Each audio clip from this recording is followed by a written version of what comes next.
Alright guys, once again, welcome back to Umineko. Here I am, fulfilling my fucking false promises, and I'm gonna give you more fake hope once again. I'm gonna try recording more. I want to record this again tomorrow. See if that will fucking happen, cause, every time I say, twice a fucking week, haha, it never happens, so fuck it, let's just continue where we left off. I personally don't remember what happened. I think, oh yes, fucking, they were getting destroyed by, or they thought they were fucking up, the eldest brother. Sorry, I forgot all their names, I know. They were fucking up the eldest brother, and then he was like, haha, losers, I know your trick, you just need the gold now, or the lot of money. So, let's just continue where I left off, I guess.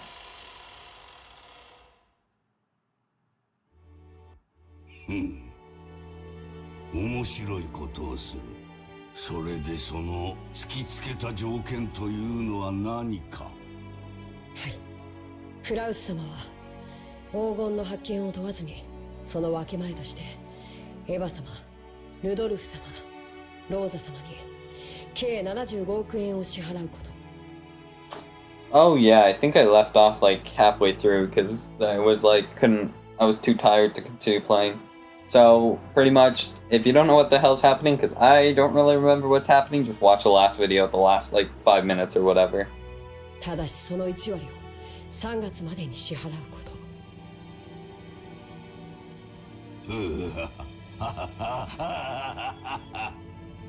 クラウスの間抜けめ。弟たちに足をさらわれるとはな。実に愉快ではないか。しかし詰めが甘いようだな。はい。クラウス様はそれをエヴァ様以下お三人が緊急に大金を用立てする必要があるためと看破されました。ふん。その程度のことは看破できるのか。中途半端に無能な男め。今はどうしている。話は一度中断されました。今はベアトリーチェ様の碑文の話をされています。私の黄金がどこに隠されているのか、その謎を。はい。Kinzo set down his spectacles and snorted. 奇跡の成就が先か。愚か者どもが黄金を暴くのが先か。実に見ものではないか。愚か者どもが我が謎を解き明かしたなら、その時は私の全ての敗北だ。我が屍を骨のひとかけらまでしゃぶり尽くすがいい。愚か者どもの貪欲さが偉大なる魔法に奇跡を宿らせるのだ。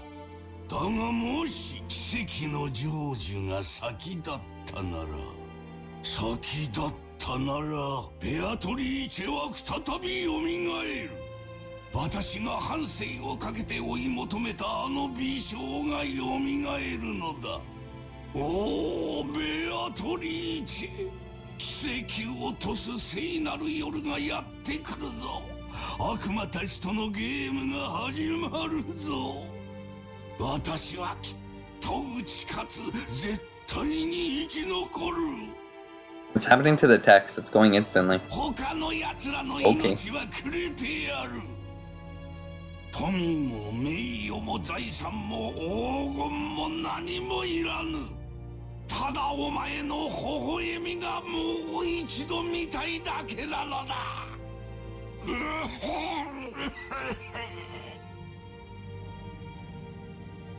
Kinzo choked, apparently in great pain. Ganon got closer and tried to pat the master's back, but Kinzo motioned for him to stop. なぜ私が黄金の隠し場所をわざわざ人目に触れるように晒したかわかるか。いえ。魔法の力はリスクで決まるからだ。ベアトリーチェの黄金を暴こうとする人間が多ければ多いほど。and the danger of them succeeding is great as well, then the power of magic will bring about a grand miracle if we succeed despite the odds. 魔法とはつまりゲームなのだよ。優れている者が勝者になるのではない。勝者には魔法が与えられ優れるのだ。わかるか？生命の奇跡が数億分の1という神々しい確率に勝利するからこそ与えられるようにな。お前には少し難しいか。申し訳ございません。よい。つまりはこういうことだ。ベアトリーチェの碑文の謎を解いた者には私が築き上げてきた全てを与えよう。富、名誉、黄金、そして後宮家の家督。私が築き上げてきた全てだ。That's pretty cool. その謎に挑む資格があるのは何も私の息子たちだけとは限らぬ。たとえお前であってもその謎を解けたなら全てを得る資格が。はい。ですが僕にはあのような難しい謎は分かりかねます。無論だ。難解に作った。だがお前も挑め。それが我が魔法の奇跡を呼ぶ糧となる。誰もが挑み誰にも至れなかったらその時はその時だが奇跡が集い魔法の力が生まれたならその時こそベアトリーチェがよみだからお前も挑め。誰もが挑め。そして我が魔法に力を捧げる。わかるな。はい、努力します。He's crazy. For a while, Kinzo repeatedly muttered to himself, agitated and clutching at his head. Cannon stayed where he was, alerting and unmoving, until he was given the next order from his master. Kinzo eventually realized this. もうよい。下がれ。酒棚に菓子の袋があろう。ダチンに持っていくがよい。結構です。僕は家具ですから。家具は菓子など食わぬか。道理だが。ならばもう下がれ。はい、失礼いたします。Cannon bowed and left the study. As the door closed, a heavy locking noise sounded out.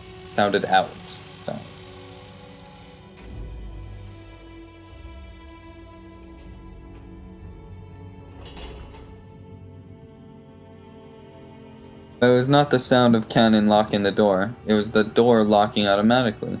No one can enter without Kinzo's permission. Once they left, they cannot enter again. It was a mechanism that Kinzo, unable to trust his blood relatives, had created to seal himself in his own study and isolate himself from the outside world. He was already unable to trust anybody, excepting not the children who shared his blood, but those servants who called themselves furniture.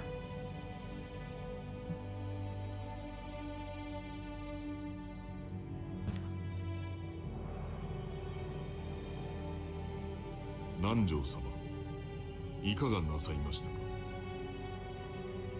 源氏さん。いや、居場所がなくなりましてな。With a bitter laugh, Nanjo turned to face the door to the parlor. That look was apparently enough to tell Genji that what Nanjo wanted to say. For the most part, Genji also understood the family's situation. It must have made him want to frown, knowing that right now in the lounge, the master he served was being discussed so disrespectfully. It would have been very difficult to gather that from his indifferent expression. しかし、私には分かりませんな。どうして金蔵さんはこんな挑発的なものを書かれたのでしょ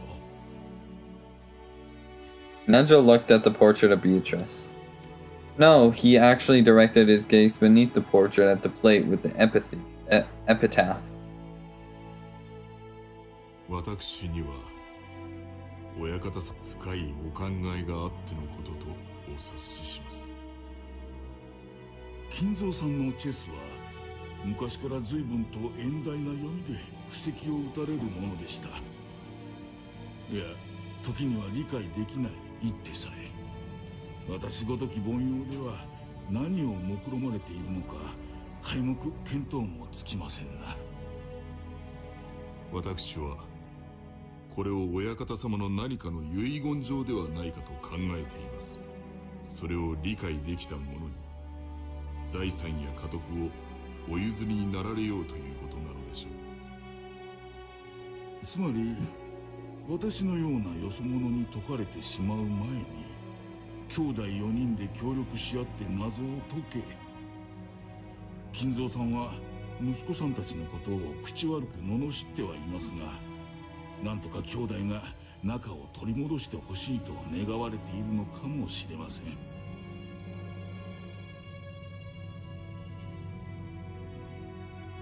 It certainly would be heartwarming if, as Nanjo suggested, this epitaph had been made to repair the siblings' relationship. However, both Nanjo and Genji knew that nothing could be more impossible than this. They had known Kinzo longer than anyone, and Kinzo trusted them more than his own relatives.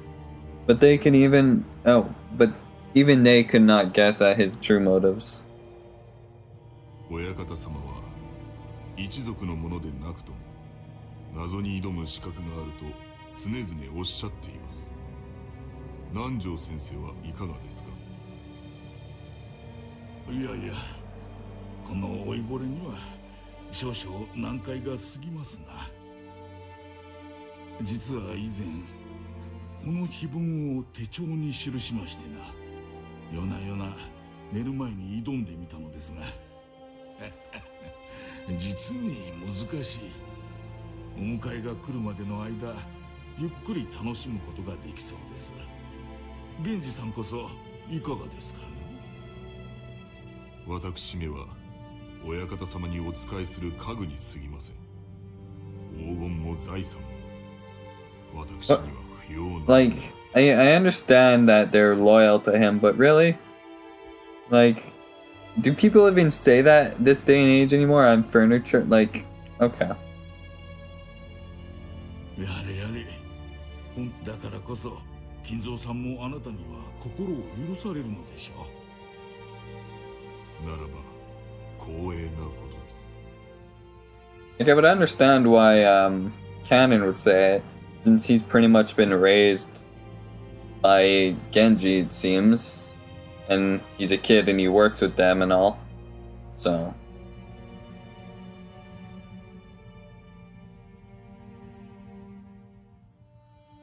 Oh, sorry, I didn't read that out loud. 故郷を貫く鮎の川、黄金鏡を目指す者よ、これを下りて鍵を探せ。 Epitaph on the portrait called My Beloved Witch Beatrice goes as follows.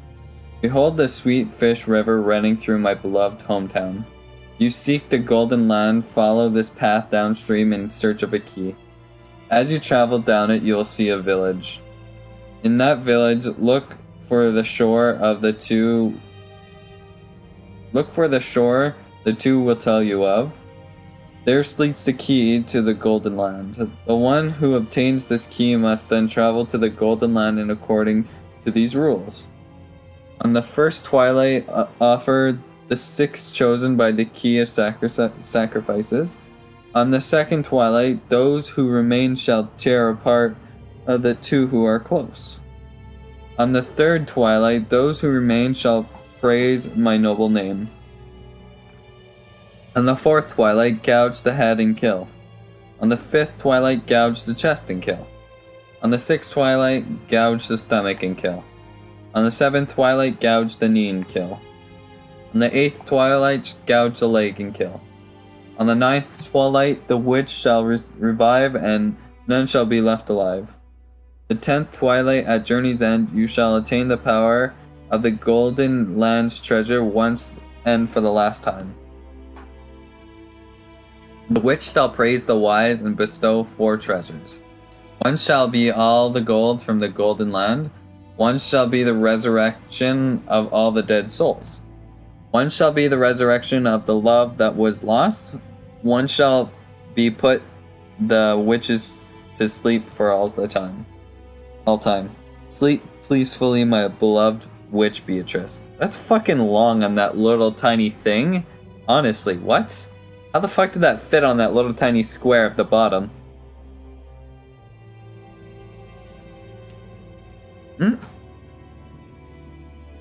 Is that the end of this chapter? Not gonna...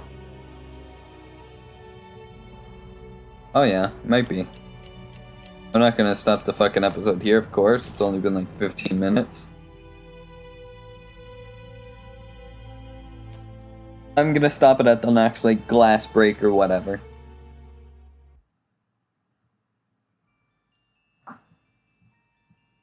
Ooh, fuck, I love this music. I'm gonna turn it up.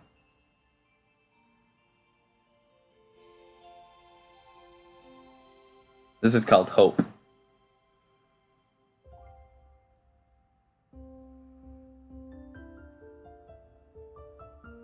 第10の晩に旅は終わり。黄金鏡に至るだろう。しかしマリアは豆だな。ちゃんとメモしてるとは偉いぜ。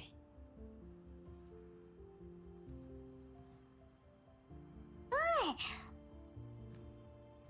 リアは忘れっぽいからちゃんと書く。ママに言われたからちゃんと書く。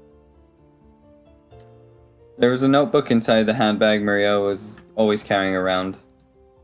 And Beatrice's epitaph was copied onto it. Thanks to that, we were all able to challenge the puzzle of the epitaph while walking down to this beach. Jessica and the rest had already tried to solve it several times, and had already gotten bored with it. However, since this was first for me, I was so excited that I couldn't stop. It really tickled my sense of adventure. まず1行目。懐かしき故郷を貫く鮎の川か。じい様の故郷ってどこだっけ？戦前の後ろ宮家は小田原のあたりに屋敷を構えてたって聞いたぜ。で、となりゃ小田原に流れてる鮎の泳ぐ川に関心がいくわけだろ。Ooh, fuck, what is this drop of the music? まずはその川が起点になるからな。んで、黄金鏡を目指す者はそいつを下って鍵を探せとあるわけだ。小田原にある川ってなんだ？鮎が泳ぐ川だぜ。小田原で鮎って言ったら早川だろうね。渓流釣りで有名だよ。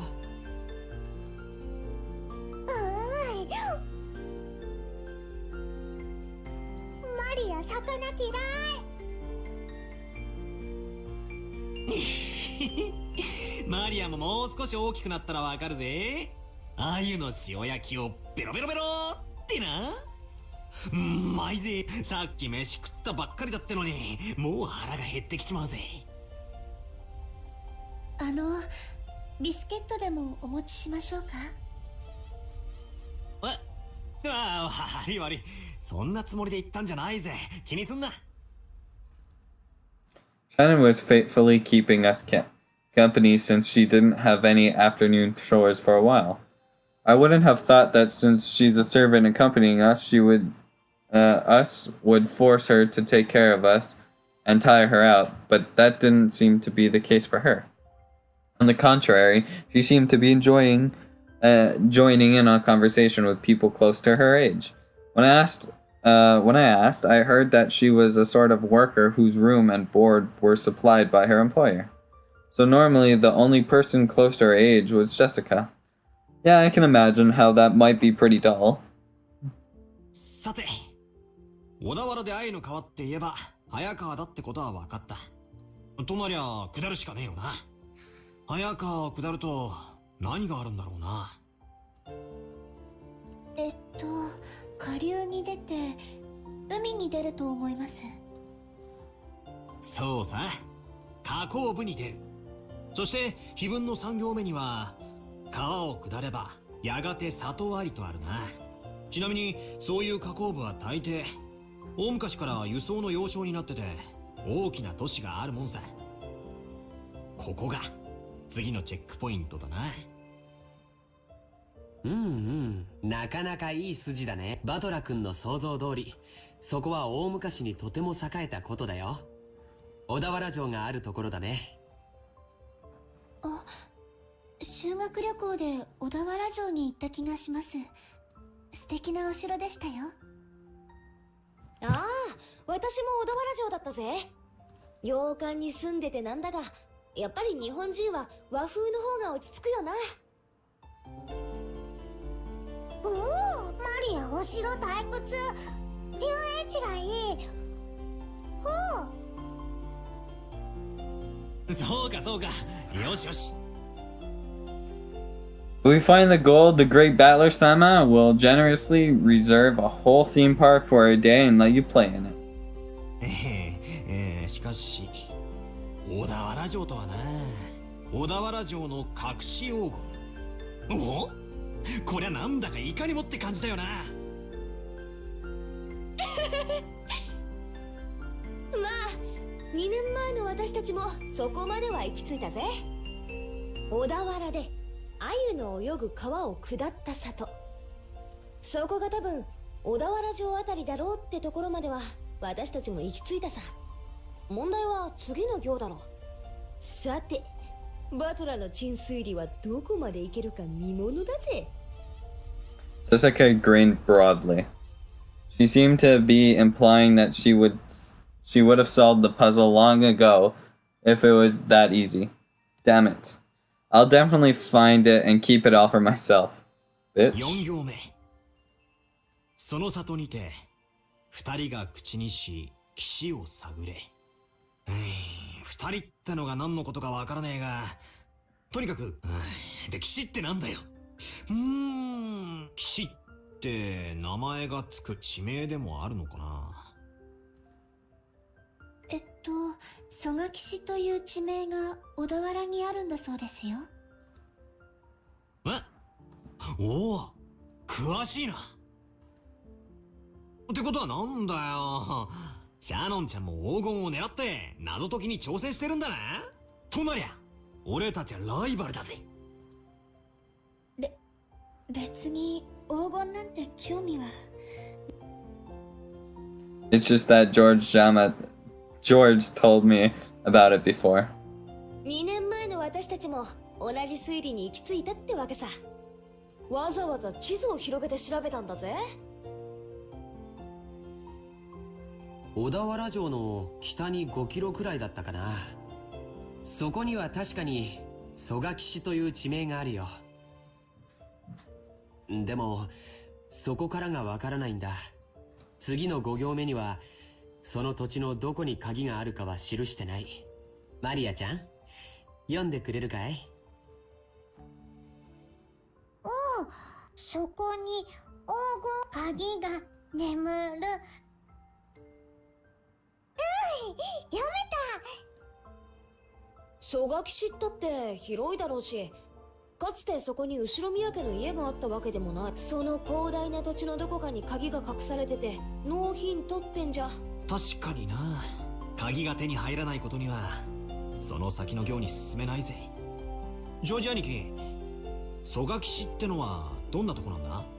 さあね、行ったことはないからわからないけど、地図によると山の中、確か浅間山の山麓みたいだったね。なんだかパッとしねえな。宝のありかを隠した謎ってのはもっとぴったりとハマるもんじゃねえのかよ。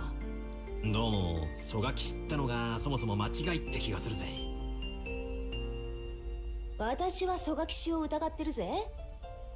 私たちが知らないだけで、例えばじいさまの子供時代を過ごした家とかがあるかもしれないだろ。1行目に懐かしき故郷をって行があるくらいだもんな。シャノンはじいさまによく酒とか継がされてたろ？昔話とか聞かされたことないのか？親方様は昔の話はほとんどされません。ただ、後ろ宮家が滅びかけた関東大震災について非常に人事のように話されることがありましたので、関東地方よりずっと遠方にお住まいだったかもしれません。後宮本家は小田原に住んでたかもしれないけど、分家はその限りじゃなかったろうね。おじい様はよく自分のことを分家も分家、跡継ぎに最も縁遠かったと言われるくらいだからね。Wow.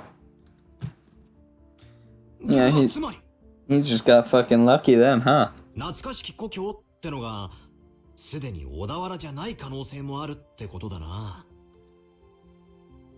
じいさまの故郷なんて聞いたこともないぜ。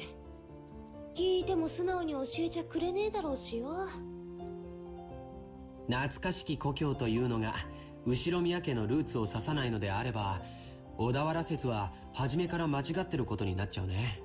もちろん曽我騎士の疑いが晴れたわけじゃないけれども、例えば幼少の頃を小田原で過ごし、その後遠方へ引っ越した可能性もあるだろうし。おお、さっきから何の話かわかん。おお。Marie had been completely left out of the conversation, and now she sat puffing out her cheeks in boredom. You know what I don't understand? Okay, I need to go on a tangent now. I don't understand why people don't like her. I find her fucking cute. つまりだな。黄金すごろくの最初のスタート地点が決まらないことには何も始まらないって。いや待てよ。最初の5行で見つかるのは鍵だろ。鍵なんてなくても扉はぶち壊して入ることだってできるはずだぜ。とりあえず最初の5行をすっ飛ばしてその先の推理に入ってもいいんじゃねえか。おお、その発想はなかったぜ。まあいいや、どうせ暇つぶしなんだ。続きを聞かせろよ、バトラの推理。でもその先からは急に物騒になるんですよね。Chan frowned slightly. After looking back at Maria's notebook to recall what was written in there, yeah, I was forced to agree. Not a killing. 鍵の選び師6人を生贄に捧げよう。いきなり物騒になるな。第2の晩には寄り添う2人を引き裂けときたもんだ。恋仲を破談させるのか、文字通り引き裂くという意味なのか分かりかねるけど、どっちにせよ気持ちの悪い話だぜ。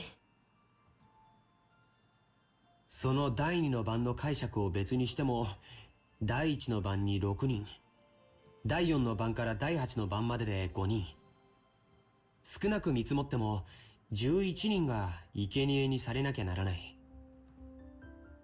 おお、ベアトリーチェが蘇るための生贄。なるほど。魔女復活のための生贄か。そういう解釈にもなるな。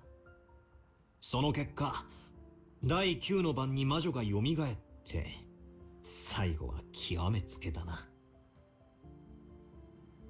第9の晩に魔女は蘇り、誰も生き残れはしない。結局はみんな死んでしまいます。それでようやく次の第10の晩にゴールってことになってんな。みんな死んじまうのに黄金鏡へ至るだろうって言われても困ったもんだぜ。鍵を手に旅に出た当人も生き残れないに含めるのかどうかは解釈の分かれるところだね。しかしよ、最後のところには面白いことが書いてあるぜ。ゴールした後、魔女からもらえる4つの宝の行だよ。1つは全ての黄金。問題は次だ。全ての死者の魂を蘇らせるとあるぜ。みんな死んじまったっていうのとかけてるような気がしねえか。それを言われれば、次の失っ第2の晩の寄り添いし2人を引き裂けにかけているようにも見えますね。そうだね。そして4つ目も第9の番にかけてある。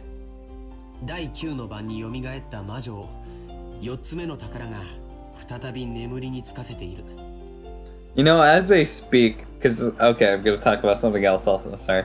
I just recently beat Danganronpa's Danganronpa V3 at least, and it's like that fucking had a huge plot twist at the end. I'm not gonna spoil anything, but the entire time I was always trying to figure it out, and even though it's probably gonna, like, I'm just thinking of different ways what might be like the fucking solving to this riddle. I can't figure anything out. Like in Danganronpa, I always had like, oh, maybe it's this person for this reason, but I don't even, like, I can't understand this at all. Like what the fucking, where the location is. 好意的に解釈すりゃ、死んだり別れさせたりと忙しいが、最後には全部チャラになるわけだな。目覚めた魔女も再び眠るし、手元にはたっぷりの黄金だけが残るって寸法だぜ。死んだり蘇らせたり、別れさせたりくっつかせたりと、魔女様はお忙しい。ついでに起きたり眠ったりな。やれやれ。せっかくの隠し黄金の話も魔女の話が絡んじまうと急にうさんくさくなっちまうぜ。違いないな。I laughed along, Jessica. Ahahaha. After all, the idea of the witch was too ridiculous. Of course, once we started laughing like that, Maria, who believed in the witch, got angry. 魔女はすごい。魔法で何でもできる。殺すことも生き返らせることも愛を与えることも奪うことも。空も飛べるし、姿を透明にできるし、黄金もパンも生み出せる。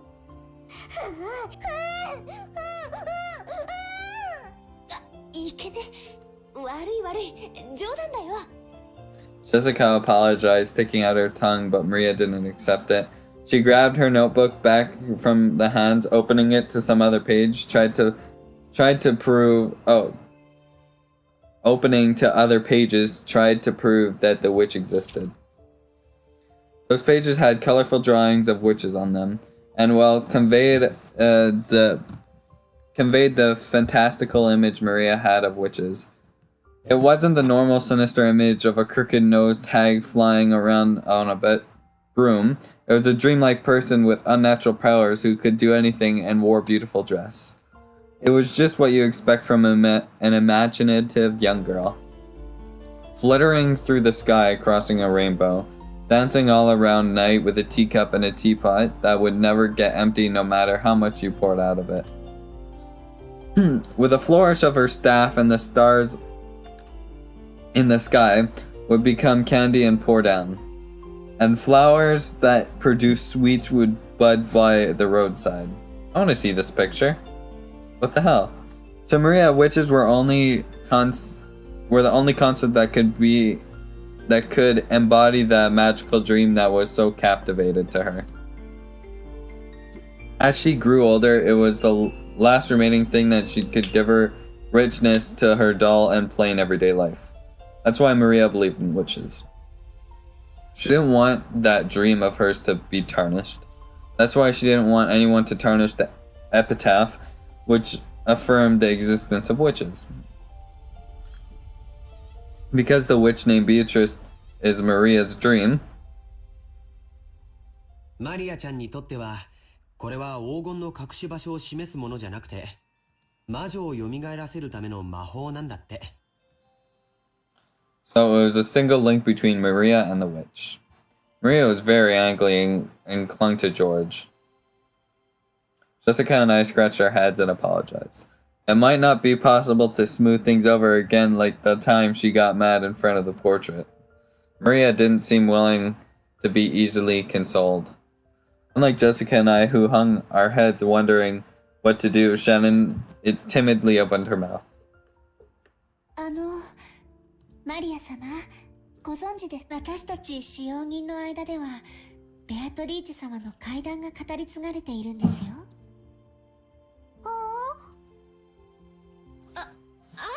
シャドン、聞かせてやれよ。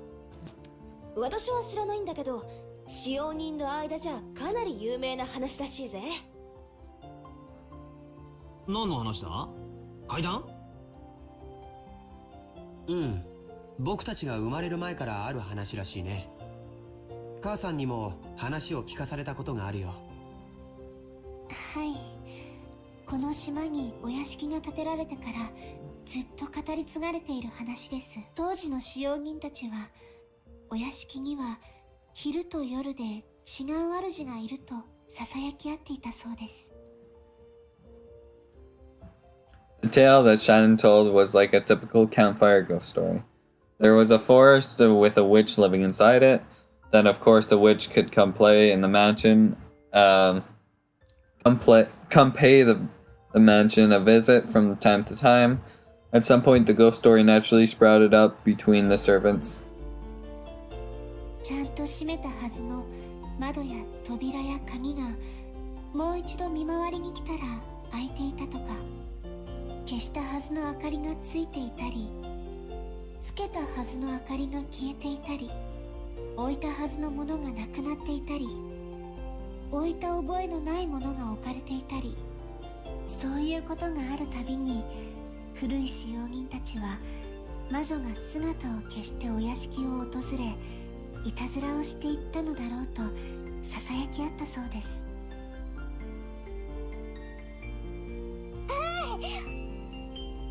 See, she exists. ああ、いるよな。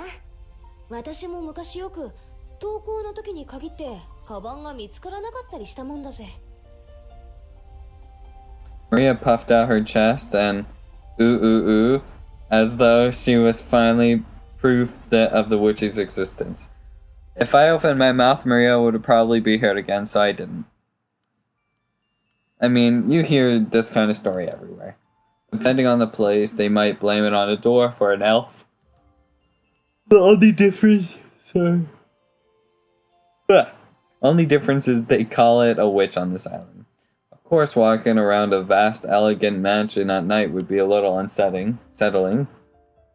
It's an island devoid of people. Since the mansion is so drafty, walking around at night of a thunderstorm would certainly eerie. 他にも鬼火や輝く蝶々が舞っているのを見たという使用人も、カノン君もそれらしいものを以前夜の見回りの時に見たことがあると言ってました。あと最近ではお屋敷の中で深夜に不思議な足音をよく聞くと使用人の間で話題です。私たちは肖像画の中のベアトリーチェ様が姿を消してお屋敷の中を散歩しているんだろうと囁き、ずいぶん前ですが、私もそうかもしれない足音を夜の見回りの時に聞いたことがあります。ひゅー、そりゃ怖えな。怯えることはないんですよ。ベアトリーチェ様は親方様とは異なるもう一人のお屋敷の主です。だから変に怯えたりしないで敬意を持っていれば決して悪いことはしないのだそうです。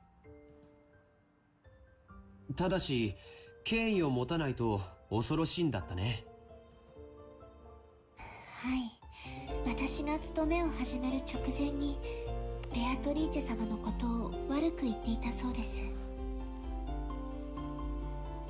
だから使用人たちはベアトリーチェ様のお怒りに触れたのだろうと噂し合ったそうです。パトラとチェシカきっとお怒りに触れる。Get fucked. わあ、悪かったぜ。お怒りに触れちゃたまるね。謝るよマリア。もちろん魔女様にも謝るぜ。ベアトリーチェ様、ごめんなさい。よそ者のザレ言と思って勘弁してやってください。私も謝るぜベアトリーチェ様。これで魔女様、私たちを許してくれるかな。わかんない。魔女は気まぐれだから許してくれるときは許してくれるし、許さないときは許さない。それは困ったね。マリアちゃん、バトラ君とジェシカちゃんがベアトリーチェ様のお怒りに触れないようにするいいおまじないとかないかな。何か魔除けとかさ。By relying on Maria, who was proud of knowing the most about witches, George was also trying to revive her self-esteem. Once again, I've got to admire his ability to calm kids down. After taking a moment to... One second, I'm trying to find my mouse. A moment to cross her arms and seriously ponder whether there might be a charm that could save us, she started flipping through the pages of her notebook. I thought it was just a scribbled diary, but there was also seemed to be quite a few pages that looked like they'd come from a book on a black magic. Maria solemnly considered a group of these pages, which contained things that looked like magic circles. Apparently, grandfather wasn't the only one with a black magic hobby. When Maria finally found what she was looking for, she snapped the notebook shut and threw it into her handbag. Then she began fishing through that bag's contents. There seemed to be various jumbled up things in there. After a while, she took out various pieces of junk, although they were probably important magical items to Maria, and repeatedly threw them back in, saying they were wrong. It was all a little humorous, just like when Doraemon took out the wrong tool. Finally, she seemed to discover what she was looking for. With a face that was unimaginably cheery when compared to the intense expression she had worn until now, she held those out to Jessica and me. I grabbed it and saw it, and it was a very cheap looking charm. It looked like a bracelet made from plastic rosary, with a scorpion themed medal attached. Haven't you ever seen those cheap Zodiac themed accessories? The kind you might win in a crane game at an arcade? It really looked like something like that. There were two of them. Probably one for me and one for Jessica. However, the very fact that there were two of them made them feel even more cheap manufactured goods, making it pretty hard to think of them as magical items. これを私とバトラに？このお守りならベアタリーチェも大丈夫。サソリは魔除けの力があるから。そうなのか？サソリにそんな力がねえ。バトラが信じない。I said too much and angered Maria again. Maria took out her notebook again, pointing at various pages as she went on and on about how the scorpion had such incredible holy power that it had been used in magic repelling magical circles since ancient times. 他の使用人の子から聞いたことがあります。サソリって魔術では魔除けのシンボルとして描かれることもあるんだとか。へえ、そうなのか。サソリは悪い魔法や最悪から守ってくれる。そしてエメラルドは心に平和をもたらしてくれる。だから二重で効果がある。ほんとだ、サソリがエメラルドを抱いて守ってるね。なるほど、これはご利益がありそうだよ。I really wanted to make fun of those worthless looking charms. That's rude. But as I watched Maria explain with all of her heart and I realized that she found them for our sakes, I started to feel like I might actually work, even if it was just a prize from some game center. The material quality of the charm didn't matter. What mattered was the strength of her feelings. Even I don't think of myself as that sort of loser who'd laugh at something like that. そっか。ありがとな。ベアトリーチェ様には謝ったけどよ。万が一たたりがある時でもマリアのこのお守りのおかげで安心だぜ。まあジェシカ。ああ、そうだぜ。ありがとうな、マリア。Wear it on your arm when you want your heart to be at お財布 peace. に入れるとお金が減らなくなる。ドアノブにかけておくと悪いものが入ってこられなくなる。便利なお守り。それはすごい効能ですね。マリア様が自信を持って進めるお守りならきっと頼もしいものと思います。 Shannon clapped her hands together and Maria stuck out her chest. She was totally in a good mood again. It's probably best if we let her lead the conversation a bit longer, if it'll keep her in such a good mood. Come to think of it, she looked a bit bored when we were getting excited about the hidden gold, probably because she couldn't keep up. While eating the cookies Kumasawa had baked, Jessica and I asked Maria this and that about black magic. Maria happily chatted away in response to our questions. Each time, George and Shannon would act surprised or chime in. The clouds in the sky grew darker and darker, but we cousins really enjoyed communicating freely after a year of separation.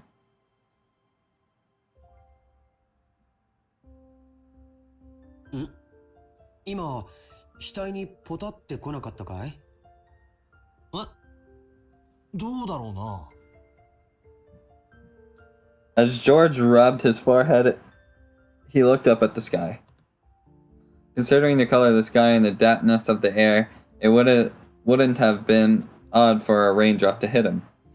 The wind also seemed to have grown a bit stronger. ほう、マリアポタッと来ない。マリアだけ来ない。ほう。安心しろ。俺にも、それに今夜になれば誰にも等しく大雨が降るだろうよ。そうだね。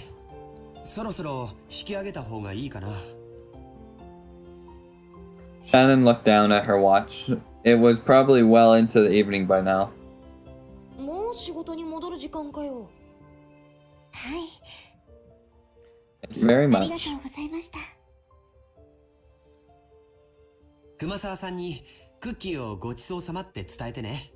さあみんな、片付けを手伝おう。Shannon declined our help, saying that this was her servant's job, but picking up a dropped fork before the waitress has to is like my perfect... What the fuck is that grammar? But picking up a dropped fork before the waitress has to is like my purpose in life. We folded up the blanket, gathered up the trash, and helped clean everything up.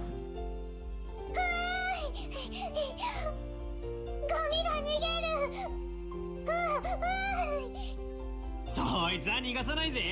マリアより先にいただきだ。マリアが拾う。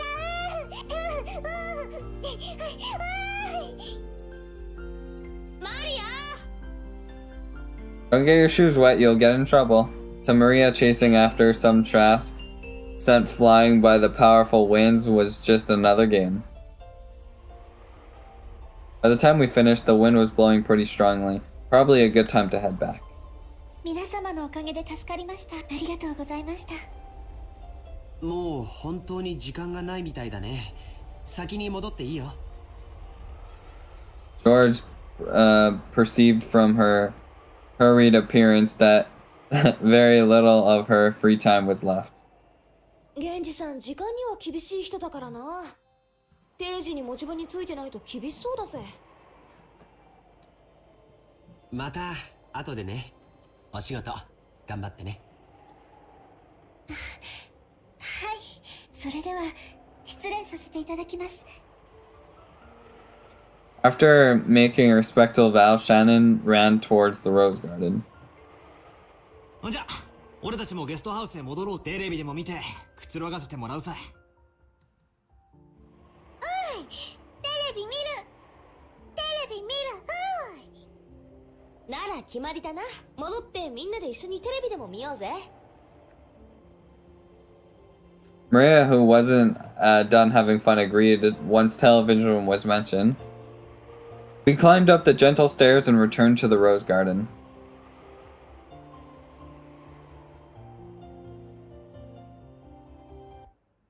Oh. The wind had grown very strong and the roses shook throughout the garden like ripples in the water. Man, that music just cut off instantly. This might be our last chance to see the beautiful roses. I'll bet tonight's typhoon ruins them. バラ、今夜の風でやられちまうかもしれないな。そうだな。バラたちもラッキーだったと思うぜ。台風の前にバトラたちを歓迎できたんだからよ。花はいつか必ず散る。でもだからこそ咲き誇る今をめでることができるんじゃないかな。そうだな。マリアもよく目に焼き付けとけ。今この瞬間が今年で一番のバラなんだぜ。目に焼き付ける。 Right then, Maria suddenly clapped her hands. It looked like she remembered something. マリアのバラ台風で飛ばされちゃう。ああ、ジョージの兄貴に目印のリボンをつけてもらった。あの元気のないバラか？ She ran at full speed. The rest of us followed her. あれはどこだったっけな。確かこの辺だったと思ったぜ。We searched everywhere around the area, but it was only a single flower among all these roses after all. Even though we knew it was somewhere close by, we weren't able to find it. The winds making up the typhoon's front lines made roses throughout the garden undulate. Okay. It was almost like it was teasing us by making the location of Maria's rose impossible to find. ここじゃなかったかな。そうだな。人海戦術で行こうぜ。ん？なんだよ、マリア。As we made to split up and search, Maria tugged on my jacket with an unhappy face. You could tell that she didn't want us to leave that spot. なんだよ、どうした？マリアのバラはここなの。ここにあるの。でも現にないぜ。この花壇の裏側だったかもな。みんなで探せば早いぜ。ここなの。 My rose is here. 探して探して。 Maria stomped her feet in irration. She pointed out at the spot and said it was definitely there, but actually it wasn't. Even so, Maria got mad when we said we were going to search elsewhere. We were at a loss for what to do. For a while, we had to stay near Maria and pretend to search throughout the rose thickest. Right? Did I read that? I don't know. ない。ない。ない。 Maybe she's saying that it should be here but isn't. Maybe Maria became increasingly irritated. マリアがすっかり機嫌を損ねちまったぞ。マリアはたまにすごくどうでもいいことを気にし始めちゃうんだよ。それがどうにかなるときはいいんだけど。ないものは探せないしね。困ったな。 Just when we were at a loss for what to do, Maria called out in a loud voice.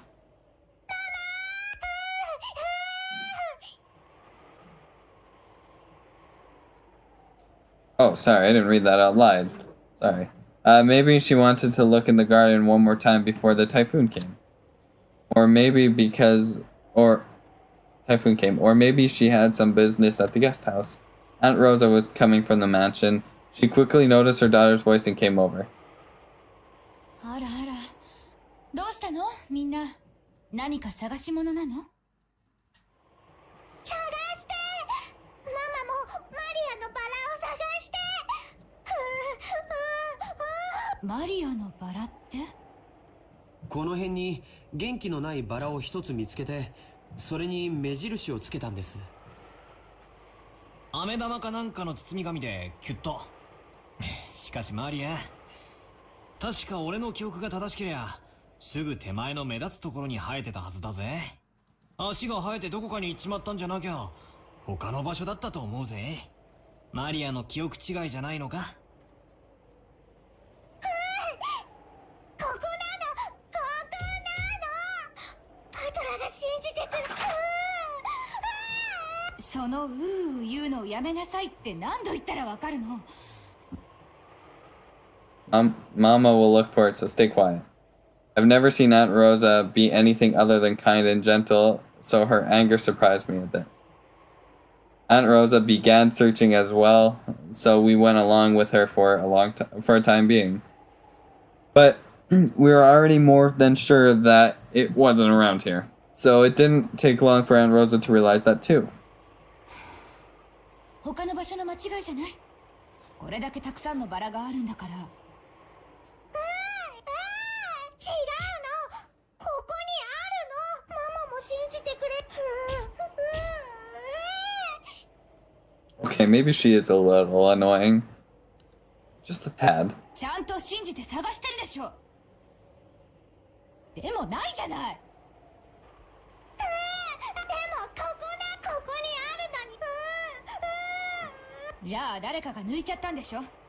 とにかくその言うのをやめなさい。マリアのバラ返してそんなの知らないわよ。やめなさい。その言うのをやめなさい。Ooh, shit. And Rosa slapped Maria's left cheek with her palm. In that instant, Maria was shocked into silence. Of course, it was only for an instant. When Maria realized that her wish was being rejected, she started yelling even louder.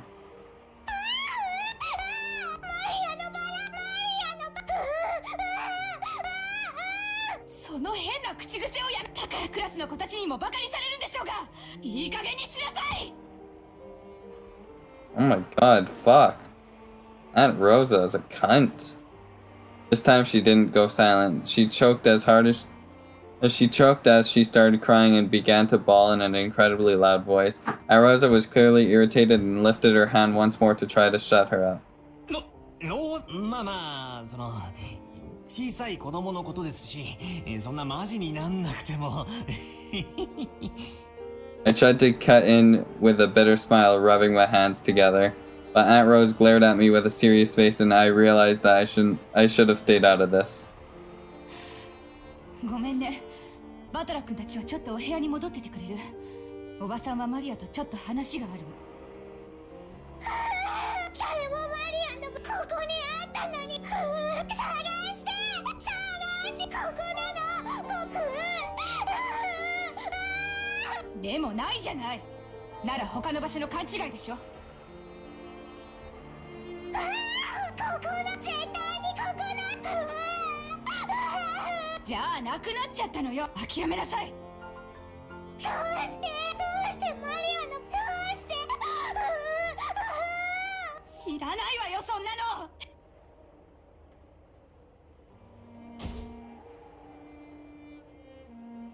Aunt Rosa once again raised her hand, overcome by emotion, and slapped Maria's cheek.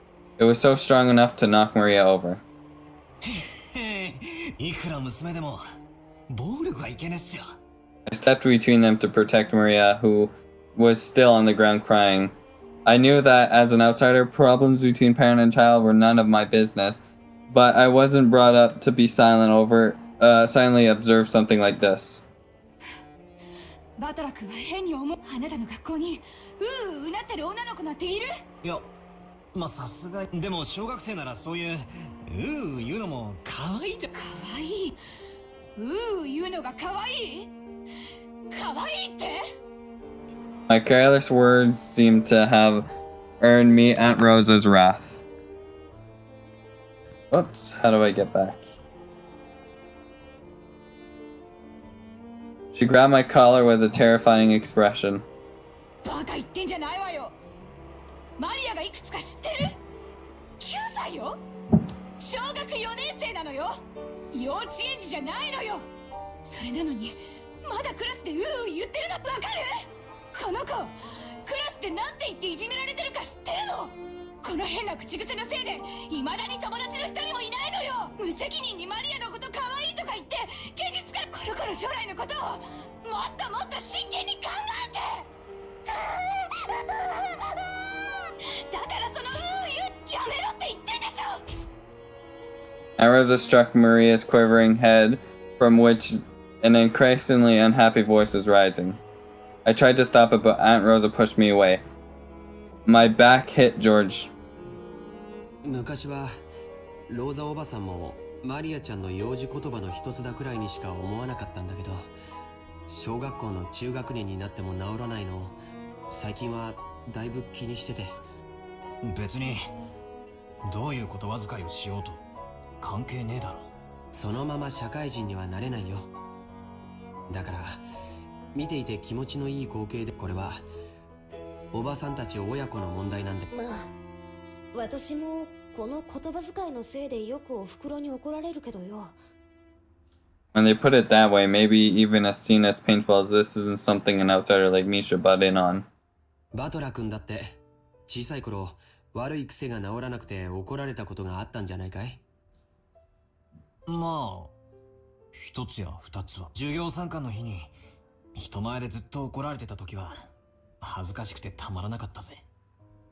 じゃあ今のマリアちゃんたちの気持ちはわかるよね。僕たちにここにいてほしいとジェシカちゃんにもわかるよね。怒られてるところを誰かに見られてえとは思わないぜ。行こう。ゲストハウスへ戻ろう。そしてマリアちゃんが戻って何事もなかったかのように迎えてあげようよ。それが一番じゃないかい。We thought George's point was probably a reasonable one, and we may have been eager to use the reasonable sounding argument as a justification to retreat from this heartrending scene. Jessica and I nodded at George, and we all left. We all called towards Maria, telling her that we're going to head to the guest house, but she didn't seem to hear, and we felt sort of guilty and shameless after saying it. それなら好きなだけ一人で探しなさい。ママは知りません。探す。マリアがした。ママが知らなくても勝手にしなさい。After blasting her with those last few words, Rosa spun on her heels and quickly returned to the mansion. Maria probably viewed that as a cold gesture meant to injure. But that wasn't Rosa's intention. It was because the hand with which she had so emotionally struck Maria's cheek was still numb. It was because if she stayed there screaming, she might again take over by emotions and continue slapping her daughter's cheek over and over. After Rosa left, Maria was left alone in the rose garden. The wind began to blow stronger and stronger, and every once in a while a raindrop would fall on her forehead. However, Maria couldn't leave that place. Not until she found that poor whittling rose. It had definitely been there. Even so, it wasn't. Even though she knew the place, and even though she had been there, it wasn't. Maria bitterly stared at the place it had. Oh my god, sorry. Maria bitterly stared at the place it was supposed to be and thought frantically. Maybe the angle I'm looking at it from was wrong. Maybe the height I'm looking from it is wrong. Or whatever. While gazing at a single point, Maria repeatedly stood up, changed her position, and continued to stare. The wind was getting stronger and stronger, but Maria kept on looking for the rose in front of the flower bed.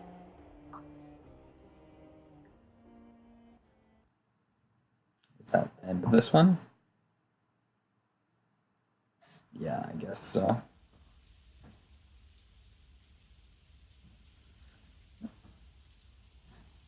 Okay. I'll end it here, I guess. Alright. So I hope you guys enjoyed. See you next time. Bye.